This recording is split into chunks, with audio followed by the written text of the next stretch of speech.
Well, I stand up not to make a grievance, but to launch into a celebration. Sunday was the much-anticipated open day of HMAS Cerberus in my electorate of Flinders, the first one that's been able to be held in 6 years. The HMAS Cerberus Open Day was a resounding success, with over 15,000 tickets reserved and snapped up in advance before the day, and an additional 3,000 ticket holders coming up and turning up on the day at the gate. In addition, over 100,000 people visited virtually via HMAS Cerberus's magnificent Facebook page, which I cannot recommend highly enough. Not only is it informative, but contains some of the most beautiful photography of the western port side of the Mornington Peninsula that you will ever see. Importantly, indeed very importantly, some 60 people enlisted to become Navy recruits on the day. I can only hope that will grow from 60 to 600 to 6,000 over time. We need you all. On Open Day, visitors to the Crib Point base were able to see myriad different displays and demonstrations: marine engineering, RAF and Army communication, marine rescue, survival at sea simulation, vintage warplane flyovers, vintage military vehicles, helicopter wet winching, drone racing and more. It combined to make a magnificent day out and an introduction to many for a future life in the Australian Navy. HMAS Cerberus is the nation's premier naval training base, the place where our brilliant Defence Force recruits begin their military careers. Indeed, it is hard to meet a member of the Australian Navy without a proud story of their time at Cerberus and the remarkable training it has been providing on-site, one way or another, for over 100 years. It goes without saying that HMAS Cerberus is an important part of the Mornington Peninsula community, a significant source of local employment and a great contribution to our local economy. Many who served continue to leave there after their time of active service to our nation. It is important economically. Back in 2017, at the time the Parliamentary Committee into Public Works was looking at a possible investment into the redevelopment of HMAS Cerberus, the Shire indicated that Cerberus contributed $547 million to the local economy and around 1,000 local jobs. The 1,517-hectare site, affectionately known as the Cradle of the Navy, is located on the western port side of the Mornington Peninsula, and it boasts a rich and fascinating history that matches its impressive world-class facilities. Originally purchased back in 1911 and at the recommendation of Admiral Sir Reginald Henderson, KCBRN, after extensive study of the Australian coastline for suitable locations for our major naval bases, it was originally called the somewhat less colourful Flinders Naval Depot, but it was commissioned as HMAS Cerberus on the 1st of April 1920. Its main role today is in initial training for the Royal Australian Navy across all relevant domains: the Navy Recruit School, Navy Marine and Weapons, Electrical Engineering and Electronics, Navy Gunnery, Seamanship and Ship Survivability and Survival at Sea, Navy Maritime Logistics and Navy Maritime Communications and Information Systems. Some time ago, 3 tri-service schools were also established at Cerberus for dental, physical instruction and catering skills, so Cerberus now contributes to the skills and services of the entire Australian Defence Force. In addition to the permanent workforce of around 1,000, Cerberus can welcome as many as 1,200 trainees at any one time on the base throughout the year.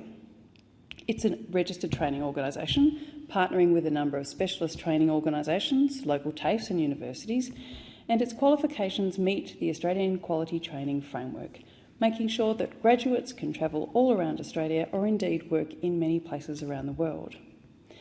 I've had the opportunity to observe some of those classes in action in maritime communications and electrical engineering, and have seen how that training is imparted by lots of different media, including highly impressive lifelike computerised simulation with a focus on practical applications, ensuring the graduates have operational preparedness when they graduate. Between the 1990s and 2017, Cerberus had very little by way of new funding in terms of upgraded facilities or infrastructure.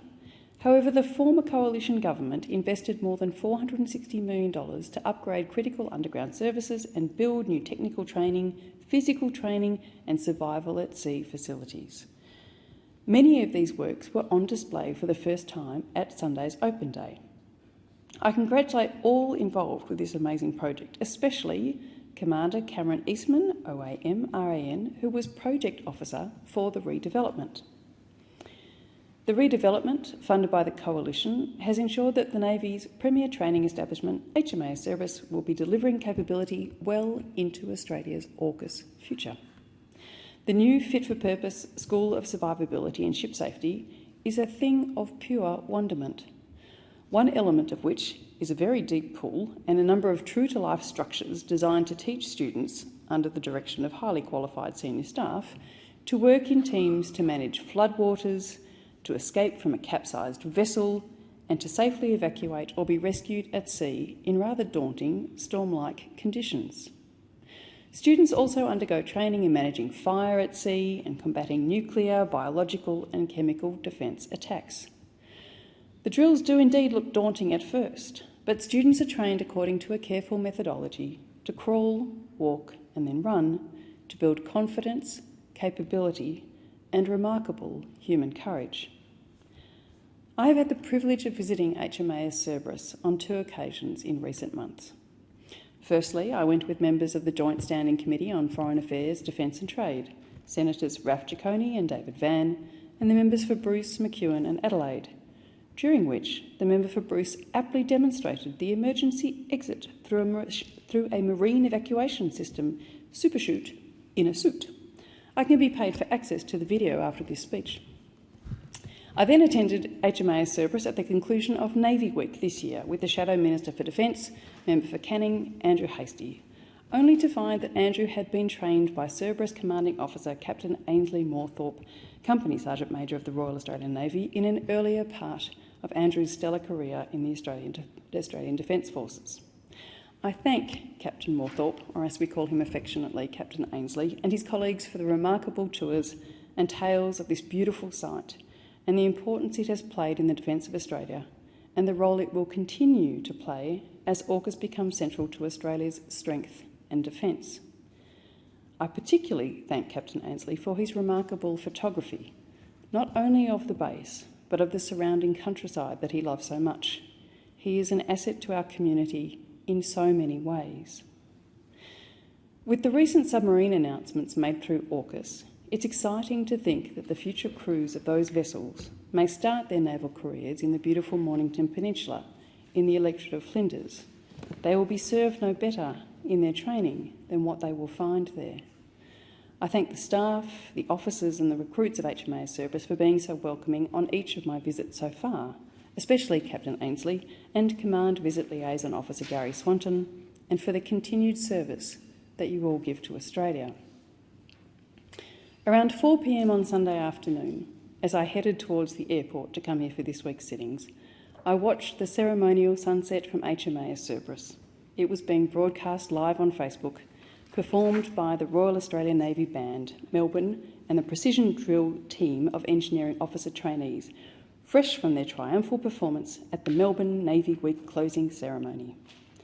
As someone said to my office manager, Julia, who stuck it out to the very end on opening day, "You know, I am here because it's like being invited into Charlie's Chocolate Factory." But if there's something that watching the closing ceremony settled once and for all, it's that the HMAS Cerberus's band is so much better. And now I will finish with a small grievance. After all, this is the Federation Chamber's grievance debate, so oddly named.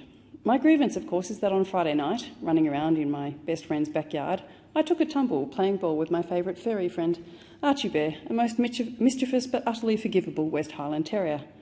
So under this tailored pant leg is a series of bandages and braces holding together a rather blue to somewhat purple foot, which, thanks to the good care of the member for Robertson, the Parliament House physio and a local radiology department, we now know not to be broken. But it did quite ruin my weekend on crutches and ice. So not consistent with the field of dreams for heroes and adventurers scaling in the commando course at HMAS Cerberus, I missed open day, other than what I could watch on Facebook, which I did, and am now counting down the 365 sleeps till the next one, at which hopefully I will be able to stand up. I thank my team, who over the last year have grown so fond of HMAS Cerberus, and particularly Captain Ainsley and his team, who sent me photos throughout the day of their explorations and adventures, inspecting helicopters, bushmasters, a rock climbing wall, target practice, and watching flyovers soar through the skies above. It was a lovely day.